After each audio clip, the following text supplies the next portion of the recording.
नमस्कार दोस्तों, आज मैं इस वीडियो में त्रिकोणमिति की बात करूंगा। त्रिकोणमिति की बात इसलिए करूंगा क्योंकि त्रिकोणमिति का भी आविष्कार, इसका भी उद्भव भारत से ही हुआ, इसका भी विकास भारत में ही सर्वप्रथम हुआ।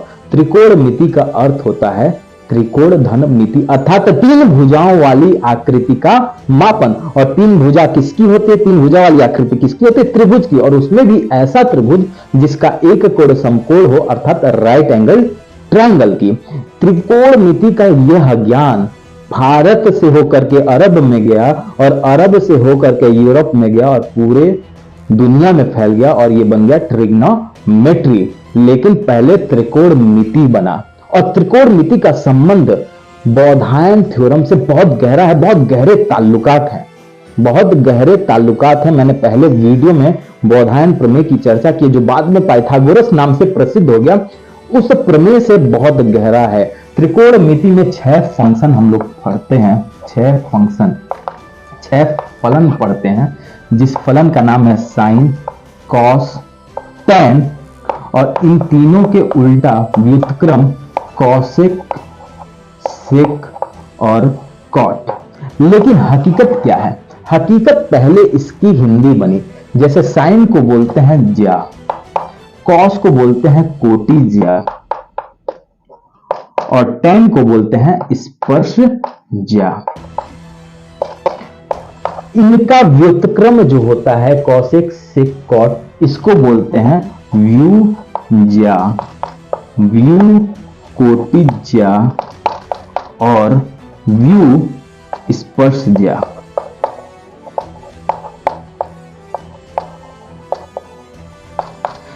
जरा ध्यान से देखिएगा, इसमें सब में ज्या आया है। क्या आया है? ज्या। और ये सब संस्कृत शब्द है, हिंदी भी नहीं है, ये संस्कृत है।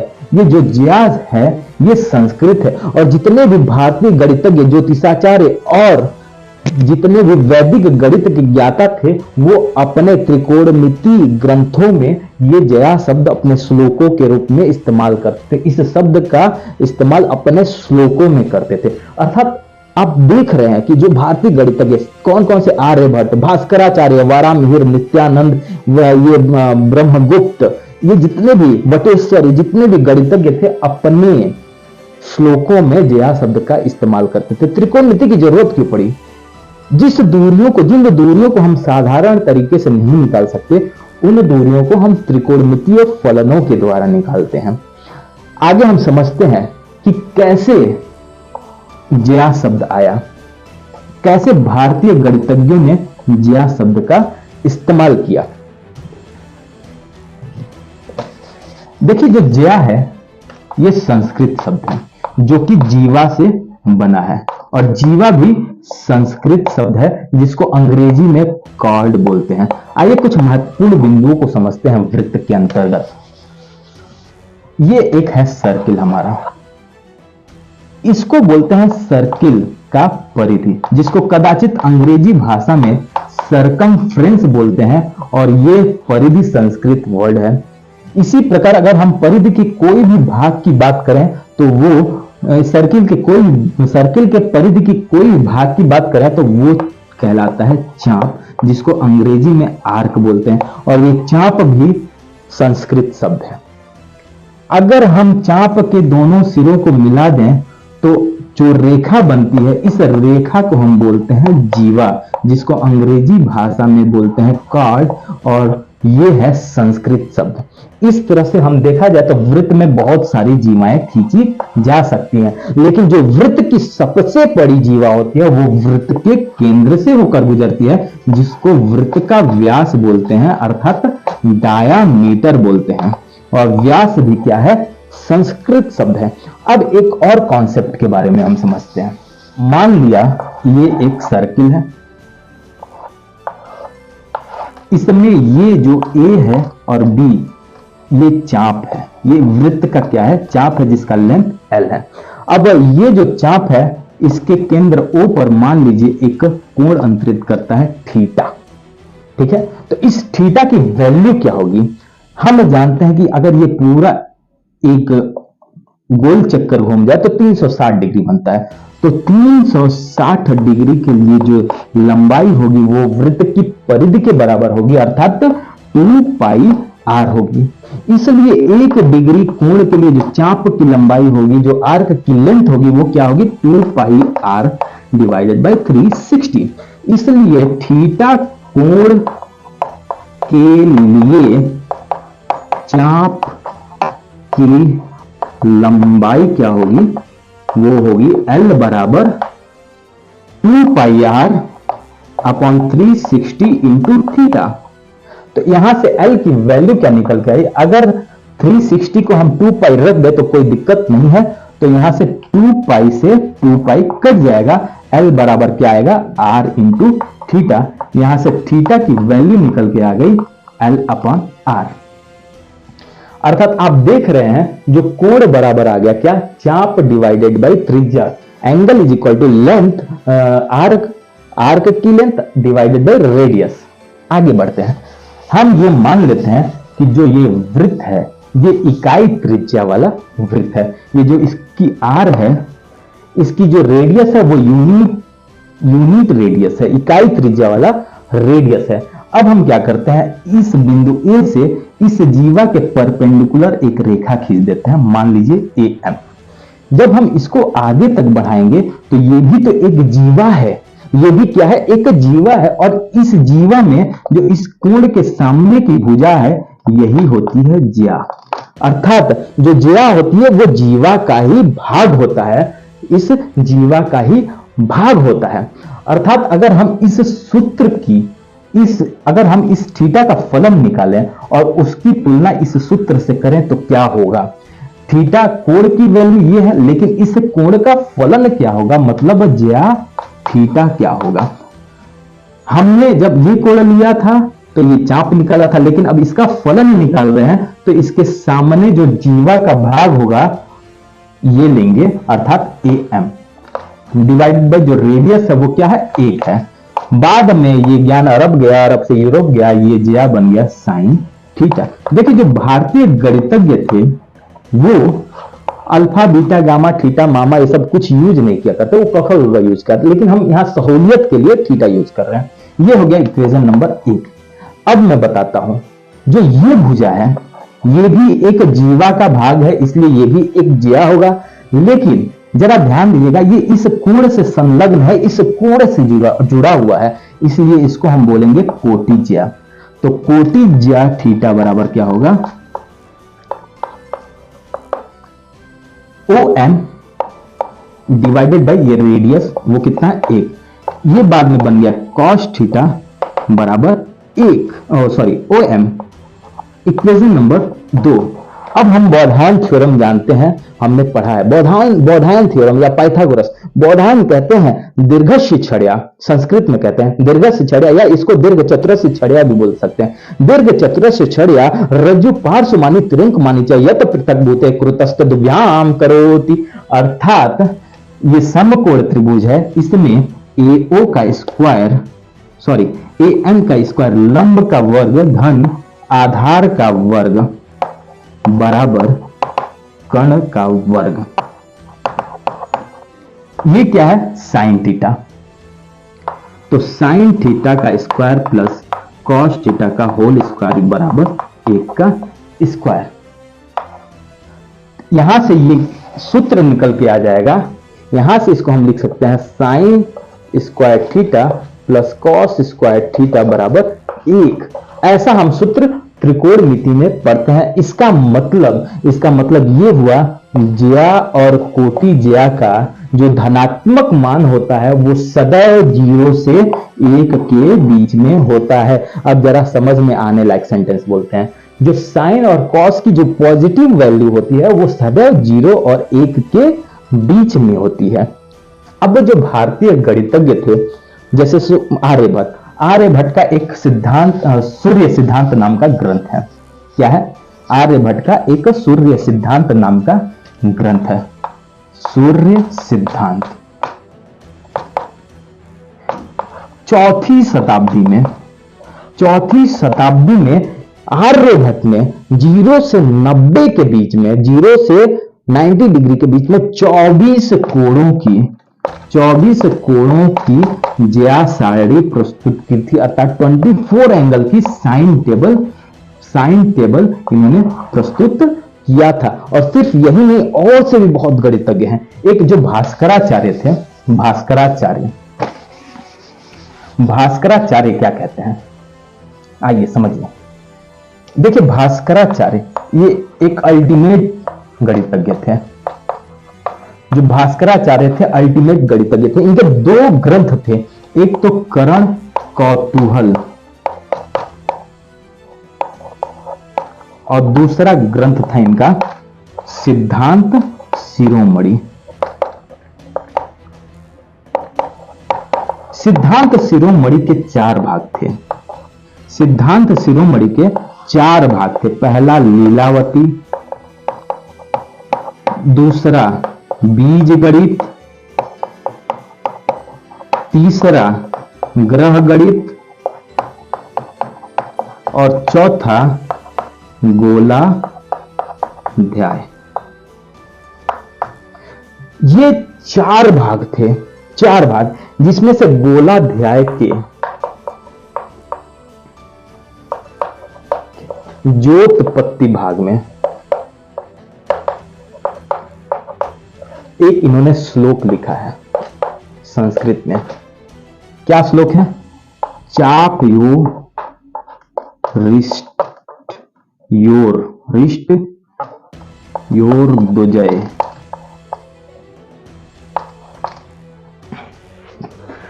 चापयो रिष्ट योर दुजय मिथा कोटिज्य काहते। ठीक है, चापयो रिष्टयोर दुजय मिथा कोटिज्य काहते त्रिज्या भक्ते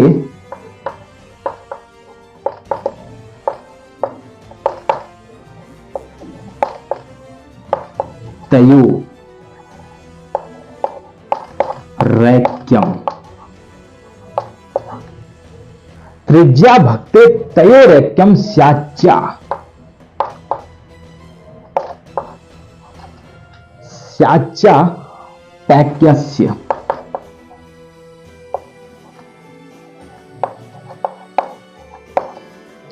दोर्ज्य का।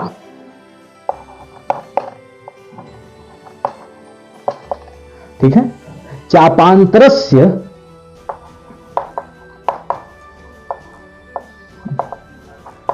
जीवा स्यात् तयोरंतर संमिता। ठीक है, जो भास्कराचार्य थे ये गोलाध्याय भाग के ज्योतपत्ति भाग में एक श्लोक लिखे थे। चापयो रिष्टयोर दुजय मिथा कोटिज्य कहते त्रिज्या भक्ते तयोरैक्यम स्याच्चा पैक्यस्य दोर्ज्य का चापांतरस्य जीवा स्यात् तयोरंतर संमिता। अर्थात इस श्लोक का मतलब हुआ साइन ए प्लस बी बराबर sign A cos B plus cos A sine B. तो आप देख रहे हैं किस तरह से जो भारतीय गणितज्ञ थे वो किस तरह से इन्होंने त्रिकोणमिति को या ज्या शब्दों को अपने श्लोकों में इस्तेमाल किया। बाद में यही पूरी दुनिया में फैल गया और ट्रिग्नोमेट्री बन गया और लोग साइन कॉस टैन ये सब पढ़ने लगे। लेकिन हकीकत क्या है, पहले क्या बना था? ज्या। अब भारतीय गणितज्ञ जो साइन टेबल दिए होंगे वो कैसे दिए होंगे, कैसे उसको सिद्ध किया होगा? जैसे हम कुछ एग्जाम्पल के तौर पे समझते हैं। ये एक सर्किल है, इस सर्किल में हमने एक ऐसा त्रिभुज बना दिया जिसकी सभी भुजाएं क्या है? समान है, अर्थात समबाहु त्रिभुज है। जब हम बचपन में छोटे हुआ करते थे तो हमारे अध्यापक लोग पढ़ाया करते थे समबाहु समद्विबाहु समबाहु, तो मुझे लगता था कि ये राक्षसों के नाम है। बाद में जब मैं बड़ा हुआ और मेरा कॉन्सेप्ट क्लियर हुआ तब पता चला ये राक्षसों के नहीं बल्कि त्रिभुजों के प्रकार हैं। अगर हमने एक समबाहु त्रिभुज बना दिया जिसकी सभी भुजाएं समान है तो सभी कोण आपस में बराबर होंगे। अर्थात अगर हम सम्मुख भुजा से एक परपेंडिकुलर लंबवत एक रेखा खींचे सामने वाली भुजा पे तो ये क्या करेगा, सामने वाली दो भुजाओं को, सामने वाली भुजा को समान अनुपात में विभाजित करेगा, अर्थात ये x है तो ये भी x होगा, तो ये पूरा 2x होगा, तो ये भी 2x होगा। तो इसकी लेंथ हम बोधायन या पाइथागोरस प्रमेय से निकाल सकते हैं। ये क्या होगा, under root 4x² minus x², अर्थात इसकी वैल्यू आ गई अंडर रूट 3x। अब हम साइन 60 की वैल्यू निकाल सकते हैं। साइन 60 बराबर क्या हो जाएगा, लंब, इसके लिए लंब ये है √3x डिवाइडेड बाई 2x, यानी कि साइन 60 की वैल्यू आ गई √3/2। ऐसे ही आप ये अगर मान लीजिए 60 है तो ये क्या करेगा, इस कोण को भी समान भाग में विभाजित करेगा, यानी कि ये 30 है तो ये भी 30 होगी। तो यहां से आप साइन 30 की वैल्यू निकाल सकते हैं। तो साइन 30 के लिए लंब ये होगा, तो x डिवाइडेड बाई 2x, ऐसे ये हो गया 1/2। साइन 30 की वैल्यू 1/2 हो गई। इसी तरह से आप साइन 45 कॉस 45 इसकी भी वैल्यू निकाल सकते हैं। अगर ये एक सर्किल है जिसमें ये एक ऐसा त्रिभुज है जिसमें ये कोण 90 डिग्री है, तो ये 45 होगी, ये 45 होगी, और इसमें से अगर इस बिंदु से सामने वाली भुजा पर अगर आप लंब खींचते तो सामने वाली भुजा को समान वर्गों में विभाजित करेगी तथा इस कोण को भी समद्विभाजित करेगी। ये भी 45 होगा, ये भी 45 होगा। अगर मान लें कि ये x है तो ये भी x होगा, तो ये भी x होगा। अब बोधायन थ्योरम या पाइथागोरस थ्योरम से इसकी वैल्यू निकाल सकते हैं। इसकी वैल्यू क्या होगी, under root x² plus x², अर्थात इसकी वैल्यू होगी अंडर रूट 2x। तो यहां से आप साइन 45 की वैल्यू निकाल सकते हैं, क्या हो जाएगा, x डिवाइड बाई √2x। यहां से हो जाएगा 1/√2। एक और भी बहुत से तरीके हैं निकालने के, एक टेबल बनाने के, एक और उसमें से एक तरीका और एक मेथड और की हम चर्चा करेंगे। मान लीजिए ये 0 डिग्री, 30 डिग्री, 45, 60 और 90, ये मैंने लिख लिया। इसके सामने लिखा 0, इसके सामने लिखा 1, इसके सामने 2, फिर 3 और 4, यहां लिखा साइन कॉस tan। अब जरा ध्यान दीजिए, सबसे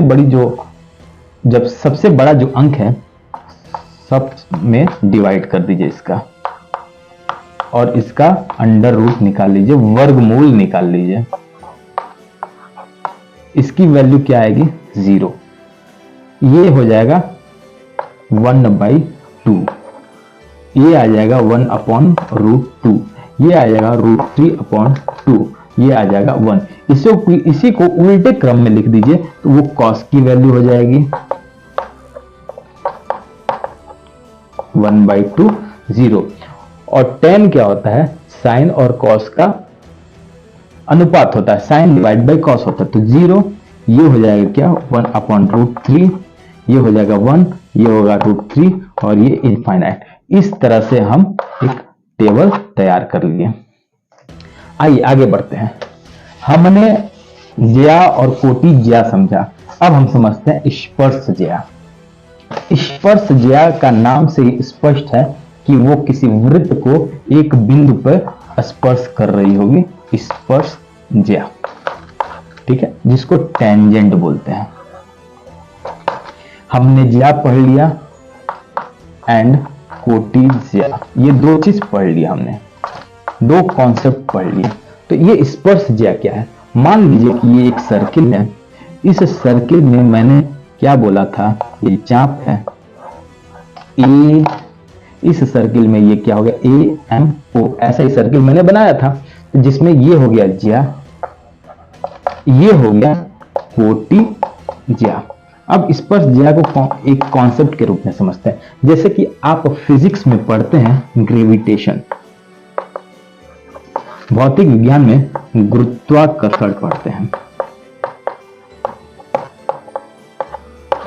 जिसके बारे में ये माना जाता है कि न्यूटन ने इसको खोजा था कि उनके सामने एक पेड़ के नीचे बैठे थे तो एक सेव गिरा था, तो उससे उन्होंने गुरुत्वाकर्षण, क्या फालतू की कहानी है, सेव गिर रहा तो उनको गुरुत्वाकर्षण। अरे ये भी हमारे भारतीय गणितज्ञ भास्कराचार्य ने दिया था। न्यूटन इतने सालों से न्यूटन के सामने इतने बड़े हो गए, कैम्ब्रिज यूनिवर्सिटी के ट्रिनिटी में, वो ट्रिनिटी कॉलेज में प्रोफेसर थे, और वो पेड़ के नीचे बैठ गए और पेड़ के नीचे बैठे तो एक फल गिरा उनके आगे, तो उनको गुरुत्वाकर्षण, क्या यार, क्या कहानी सुनाई जाती है हम लोगों को, क्यों बेवकूफ बनाया जाता है, पूरी दुनिया को कितना बेवकूफ बना दिया गया। समझ रहे हैं आप, पूरी दुनिया को बेवकूफ बना गया सेव की कहानी सुना करके। लेकिन हकीकत यह गुरुत्वाकर्षण की भी बात हमारे भारतीय गणितज्ञ भास्कराचार्य ने की थी। भास्कराचार्य का जो सिद्धांत शिरोमणि में गोलाध्याय है, गोलाध्याय, इसमें उन्होंने माध्याकर्षण तत्व की बात कही है, जिसमें उन्होंने गुरुत्वाकर्षण के की विवेचना की है और उन्होंने कहा है कि जो पृथ्वी है एक विशेष शक्ति की वजह से सभी वस्तुओं को, सभी पिंडों को अपनी ओर आकर्षित करती है। न्यूटन के पैदा होने से 800 वर्ष पहले ये भास्कराचार्य ने माध्याकर्षण तत्व की बात बताई थी, गुरुत्वाकर्षण की विवेचना की थी। छोड़िए, खैर ग्रेविटेशन में, गुरुत्वाकर्षण में हम एक चीज पढ़ते हैं, एक चीज समझते हैं। जैसे मान लीजिए अगर कोई एक लड़का है, एक धागा लिया या एक रस्सी लिया और रस्सी के एक सिरे को एक पत्थर से बांध के ऐसे गोल गोल नचाया, तो वो उसकी जो गति होगी एक वृत्ताकार गति होगी, जो सदैव, ये वृत्ताकार गति क्यों बनती है? क्योंकि इसके केंद्र पर एक बल लगता है जिसको बोलते हैं अभिकेंद्र बल। अभिकेंद्र बल, यही बल इसको वृत्ताकार पथ पे, सर्कुलर पाथ पे इसको बनाए रखता है। अगर हम ये अभिकेंद्र बल से मुक्त कर दें इस पत्थर को अभिकेंद्र बल से मुक्त कर दें, अर्थात वो लड़का वो रस्सी ही छोड़ दे, तो ये पत्थर ऐसे सरल रेखा, सीधी रेखा बनाती हुई आगे बढ़ जाएगी। और जब इसको एक काल्पनिक रेखा खींचेंगे तो इस सर्किल को एक बिंदु पर स्पर्श करेगी, जिसको हम स्पर्श रेखा बोलते हैं, अर्थात टेंजेंट बोलते हैं। स्पर्श रेखा मतलब टेंजेंट, यही कॉन्सेप्ट है यहाँ पे।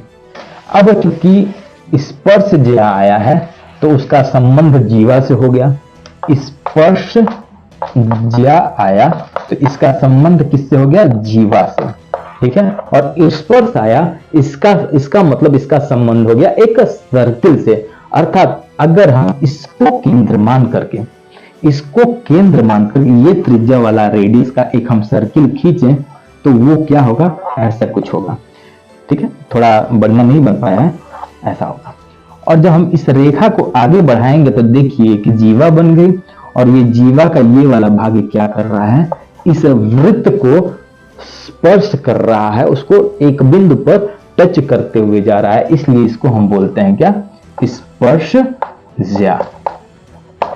ज्या मतलब जीवा का भाग, ज्या मतलब जीवा का भाग। तो इस तरह से आपका त्रिकोणमिति का जो मूल आधार है ये मैंने बता दिया, और कहां से त्रिकोणमिति आया, किस तरह से भारतीय गणितज्ञों ने अपना त्रिकोणमिति के क्षेत्र में योगदान दिया, और किस तरह से ये पूरी दुनिया में फैली, और किस तरह से ये ज्या साइन बन गया। ये जो ज्या है ये किस तरह से साइन बन गया, मैंने आपको पूरा अच्छे तरह से समझा दिया। तो हम उम्मीद करते हैं कि आप इस वीडियो को पसंद करेंगे और इस वीडियो को शेयर भी करेंगे और हमारे चैनल को सब्सक्राइब करेंगे, जिसकी वजह से हम आगे ऐसे और भी फैक्ट्स, ऐसे और भी वीडियो लेकर आएंगे। तो इसी के साथ मिलते हैं अगली वीडियो में। नमस्कार, धन्यवाद, जय हिंद, जय भारत।